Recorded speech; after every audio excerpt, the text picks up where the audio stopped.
What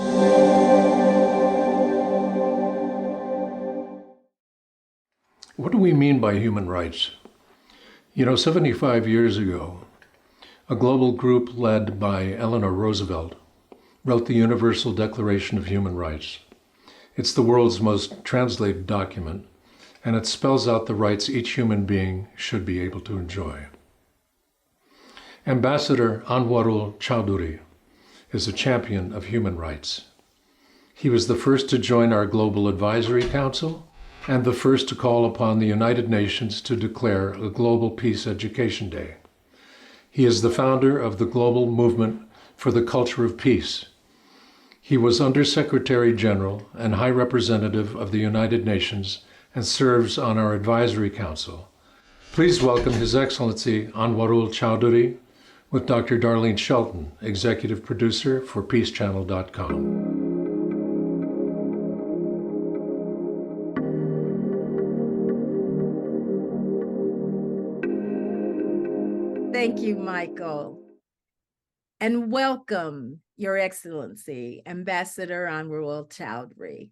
We are so happy to have you today. Same here. You have one of the greatest peace-building records of any diplomat who has served in the United Nations. What about your childhood in Bangladesh provided you with such a deep understanding of the interconnectedness of humanity and the need for peace?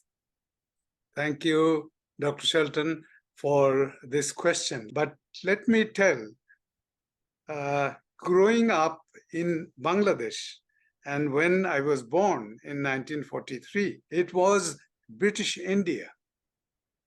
And then it became East Pakistan in 1947. In 1971, I was personally a freedom fighter myself. In which way? I was at that time representing Pakistan government in India. And I decided, in view of the atrocities perpetrated in my country, thousands of people were killed, women were raped, and many flew to India as refugees. So I said, I cannot serve a government which is doing this to its own people at that time, but to my people. So I decided to join with other colleagues to declare our allegiance to the newly formed government of Bangladesh in exile. So when you first began work at the United Nations, you expressed the desire to elevate the voice of developing countries at the policy-making table, especially those countries more vulnerable to the geopolitical forces as well as climate change. How much success do you feel you've achieved in that effort? Well, the United Nations did not have a person who is to look into the most vulnerable countries of the world.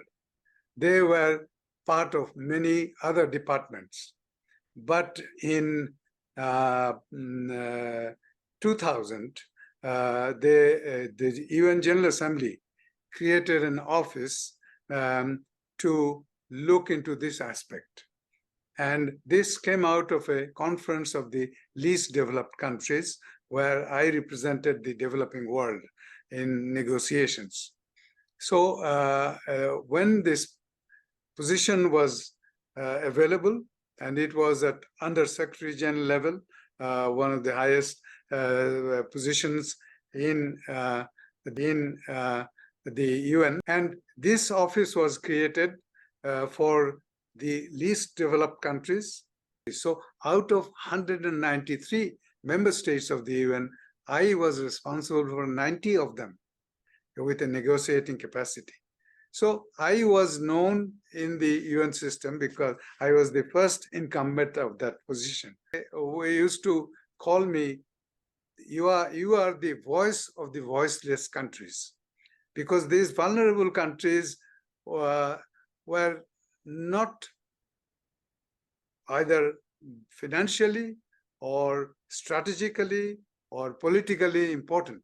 I decided to take this role of an advocate or a champion for the most vulnerable countries of the world. Well, you accomplished a phenomenal amount while you were there during that tenure for not only developing countries, but for so many other initiatives. So I developed a strong faith in the willingness of the people to develop their situation and come out of it.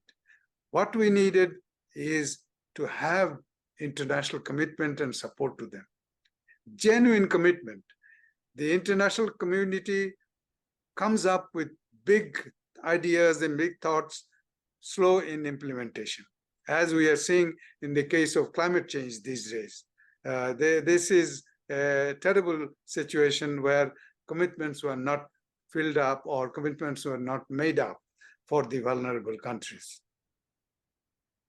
Well, I know that it was a great deal of responsibility when you were, it was an honor, of course, but when you were appointed president of the Security Council, during those years as president, you succeeded in passing UN Security Council Resolution 1325, in which the Security Council acknowledged for the first time the role and contribution of women in peace and security. What peace-building skills did you utilize most to persist through tremendous resistance and cultural bias to attain the unanimity that was necessary? Well, that's a long story, but I will shorten it. I sort of scribbled down a few points. I'll share those with you. In preparing for the resolution 1325, I would say one key thing came to my mind again and again. And we articulated that in a say that if you are serious about peace, take women seriously. Yes. So that was the point that we would make always. And it was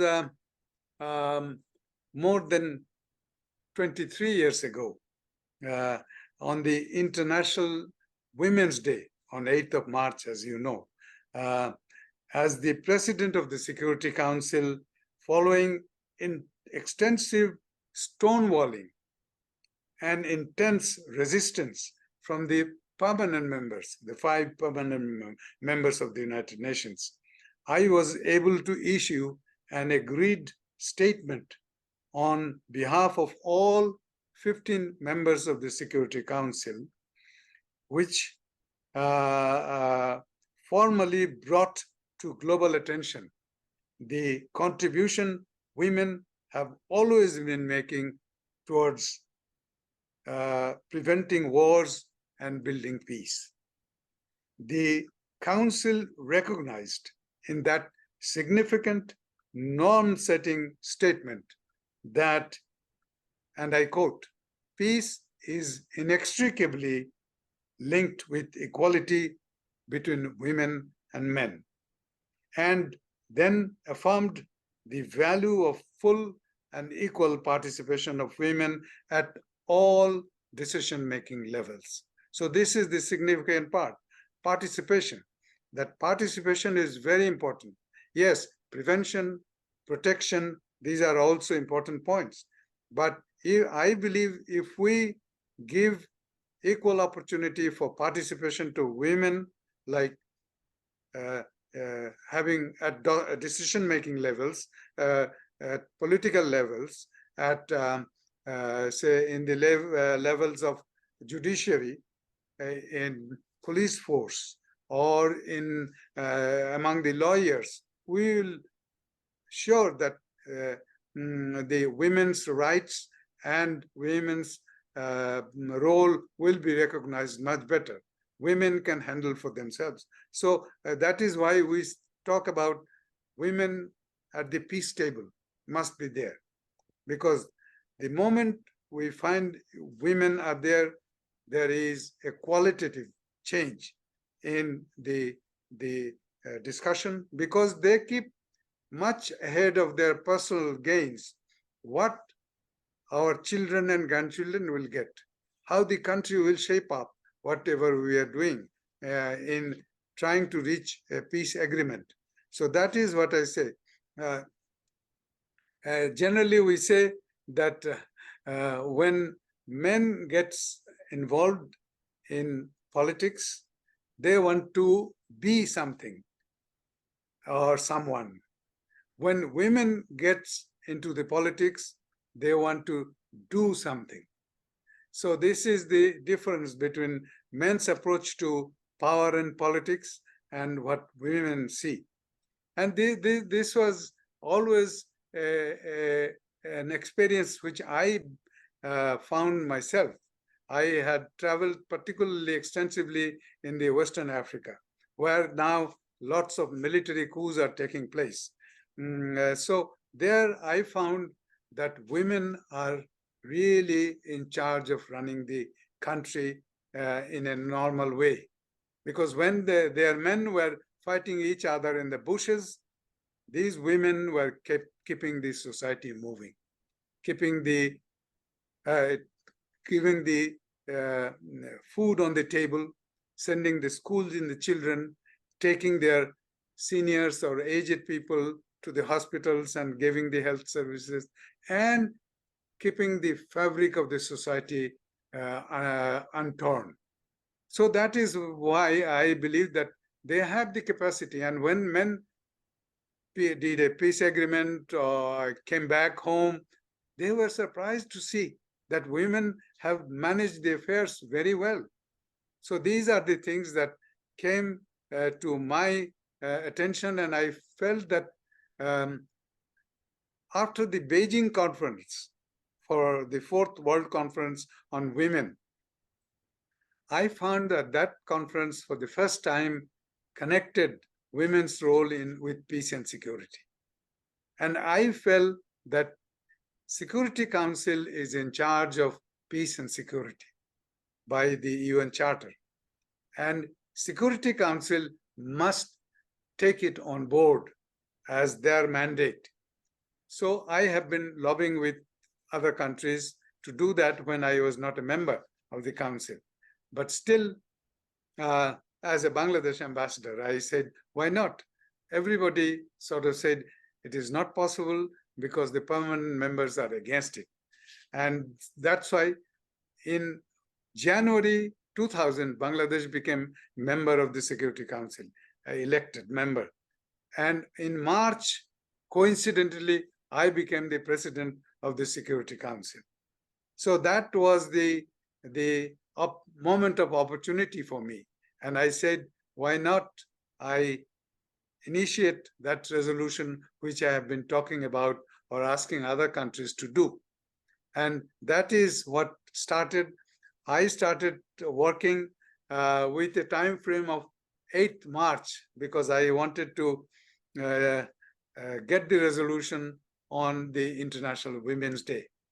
It is a norm-setting document. This is the first time Security Council in 2000, 55 years after its coming into being, recognized that women have a role and contribution to make. Previously, women for the Security Council was only victims of rape, victims of refugee situation, victims of hunger, victims of homelessness, but never as an equal contributor to peace and security. And that the norm setting that was done by Resolution 1325. So this, I feel very encouraged, and now civil society, women's organization worldwide has taken up. After that resolution, there were 10 other resolutions of the Security Council identifying what to do. And Security Council also decided to ask each country to make a national action plan to outline what are primary focus of their countries on equality between women and men and how they can be involved in a positive way in that process. So that was the big thing, though nearly 100 national plans are prepared as of now, and maybe the remaining 93 countries will do that soon. That is my expectation. We should be able to pull out something out of this initiative. This is the third year I'm participating at the Global Peace Education Day observance, and I believe that we should now start thinking of a practical thing, getting a UN mandate for this day so that we can hold each country, international community responsible for observing this day. And this should be, as the years proceed, this should be observed in every school of the world as a peace education day. I agree. And as a member of civil society, as well as the Global Peace Education Network, I want to encourage not only what you just said, but please encourage the leaders to include party, include festival, include joy, Yes. not just Yes. meetings. We as humans, we get That's so true. lopsided in our lives. We want to be productive about everything, but joy and getting together and showing one another community, that is so important. And so if we're going to have a Global Peace Education Day, can we also have part of that to be celebratory of human life? Well, you know that we have an International Day of Happiness, 20th March. In Yes. 2012, I was the drafter of that resolution. Really? And, yes, as the senior advisor to the President of the General Assembly at that time, I drafted it on his behalf, and it was adopted. 20th March every year. So we have that opportunity, but I think the promotion of or promoting the global peace education should not be taken as a chore or as a task. It should be taken as an enthusiasm, Yes. as a exuberance, as a thing of happiness that we are doing something which will make the world a better place. Yes, yes. Okay, so as a world-renowned peace educator, you have developed extraordinary peace-building skills. What peace-building skills do you value most and utilize most as a peace educator and peace builder? Well, I will start by objecting to your telling me that the world-renowned peace educator, which I am not, but I am a student of peace education, you can say. But peace building skills, that's a difficult question. But I would say seeing the or participating in various peace negotiations or peace arrangements, I believe for a personal skill, peace building skill, two T's. T's are important. One is trust, the other is transparency. Very important. You need to have the trust of the parties concerned, opponents, and every element. That trust in you is very important for a skillful peace builder. So that is what. And then transparency is very important because, well, trust is also, they should have faith in your impartiality. They should have trust in you that he means good for our community. That's why he is engaged in bringing us together to talk about peace. So let's do that. And so that I have found time and again that this worked both as a negotiator in the UN system or outside. The trust is important. You cannot be a good chair. I could get the Culture of Peace document after 9 months as a consensus document. because the member states had trust in me, because they left it to me. And finally, despite long efforts, we had finally a document. I didn't want to put the culture of peace as a voted document that some countries, even if one or two, would vote against. So I wanted it to be global document agreed to by all, as you mentioned a few times. So I believe trust and transparency is very important. What you are doing, there is nothing secret. You should do. Of course, secrets is important because you are trying to bring two opponents parties together, or maybe 3-4 parties together. So sometimes you need to keep your cards close to your heart or chest, but you are to be transparent about what you intend to do. What are the elements coming out of you? And you should make everybody participatory, that everybody should know that is their demand and this is your demand, and that is another party's demand. So how to bring them together, and so that at the end of the day, they feel that they have reached most of their goals, objectives, but not all, because other party wants something else. So the negotiator had, or the peace builder has made every effort to bring all people on board through accommodating their various, sometimes contradictory objectives. So they have done that. So this I learned very well in the negotiating process in the UN among member states, but I have seen that also working on the ground. And then I also believe two other things are important. One is the patience. You have to be patient. You cannot be pushing the parties to give up too early, or yourself give up too early. So that is very important, patience, and also commitment to peace. You are a peace builder, and your commitment to peace should be unquestionable. That is what I believe. There's trust, transparency, patience, and commitment. These four are very important skills that is needed, and I found it very useful all the time. Well, I'm struck by how you think it's so important for all parties to feel heard, even when they know that they won't get everything that they want, that it's important for them to feel heard by the leader of the negotiation. That's wonderful. So my final question, and I would like to hear your final words of encouragement that you would like to convey to our experienced peace educators, as well as all of the passionate new peace educators who are coming to the movement for the culture of peace. Thank you very much. And I believe that my words are for everybody. It's peace educators play a key role.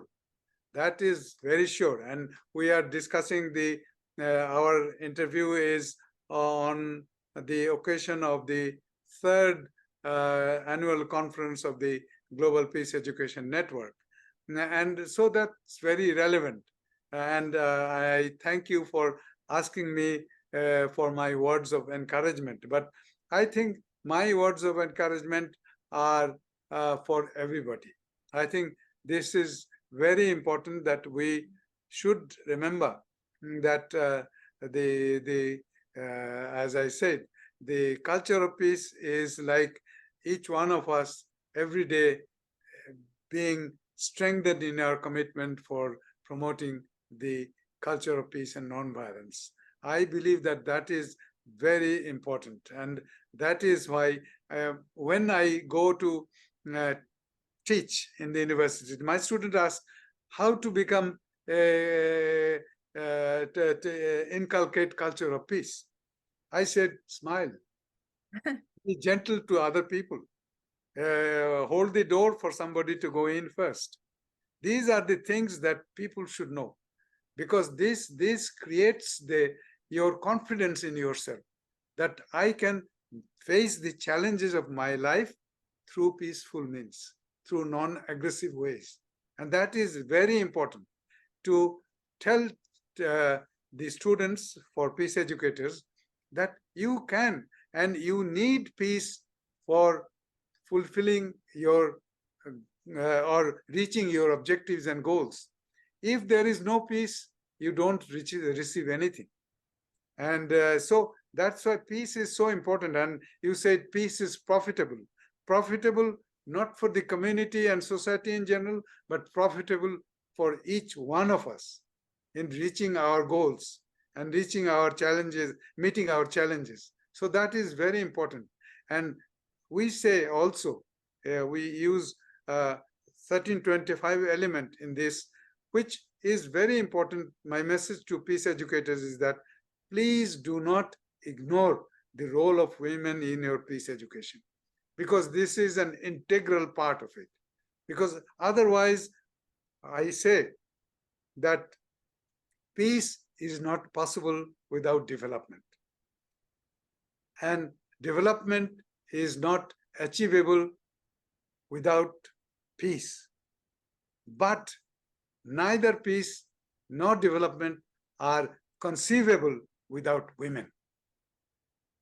So that is the story that I continue to repeat. So culture of peace is, as I said before, is a movement, is not a revolution. You cannot reach culture of peace within even 2 decades. We have tried, but it is not doing well in that sense in the terms of member states. Whenever the member states take something, governments make policies, and students or teachers or universities know that this is the policy of the government. As a matter of fact, whether we have a document, the Declaration and Program of Action on Culture of Peace, but this is a wonderful tool for the United Nations, but the Secretary General is not using this tool. So that is why I, in my article, I wrote why there is so much of anathema for culture of peace. And that is my point, that you have a tool, a window of opportunity for building peace, for promoting the culture of peace, but you are using the traditional methods of sending peacekeeping missions. This is what I call the hardware of peace building, but we need software. We need gentle approach. We need training of mindsets. That is very important. Peacekeeping missions we had sent to many countries many times, and many countries for decades, but nothing is happening. So we should refocus, Secretary General should, in the context of the future summit, should talk about the culture of peace, and then how to secure a future, secure the safety of the planet. Because now in our concept of the culture of peace is not only the human beings are important, but our planet, our flora and fauna, everything is very important to us. The climate and nature is absolutely important, and we should bring that in the context of peace education. Children should grow up knowing that we are part of the bigger world and bigger global environment. So anything that we do to destroy that environment, any plastic bottle we throw away, we create problem for the world. And now we are seeing that, how climate change, whether you are abusive or not, climate change is touching everybody, good or bad. So that is why I believe it is important. And I would also say that the culture of peace is like I sometimes say, that is like a ripple. If you throw one stone, there is ripple. Throw another stone, another ripple, and all these ripples combine and unite. And then we see the force of the culture of peace. So that is what we should do. And finally, I forgot to show you this. This is Creating the Culture of Peace, a book which I and President Daisaku Ikeda of Soka Gakkai International wrote together. He asked me questions, I respond. And this is a new format of the book, but this book says many things you asked me questions about. My childhood, Bangladesh movement, all these things are in this book. So you can get it also from any of the booksellers online. But I believe that this has told my story for the first time. And there is a big paragraph on why it is the culture of peace and not a culture of peace. So that is what I tell you about. And in this process, I am deeply appreciative of my colleagues in the civil society, in the global movement for the culture of peace, who promote this noble objective in every possible way. And thank you for organizing this wonderful interview. My salute to you. Well, I have had more questions generated, and we will have future opportunity to discuss them, I hope. I encourage you, Dr. Sheldon, to have a part 2. Okay. Well, thank you. You actually just answered a little prayer that I have, because I want to get deeper into many of the things that you've mentioned. Your Excellency, Anwarul Chowdhury, I can't thank you enough for being here today. I also want to thank you for being your authentic self your entire life. Authenticity is so important. And so you've shared with us so much. And I just wish you the very best. And thank you for being a member of our network and an important member of our leadership. Thank you. Thank you. Thank you again.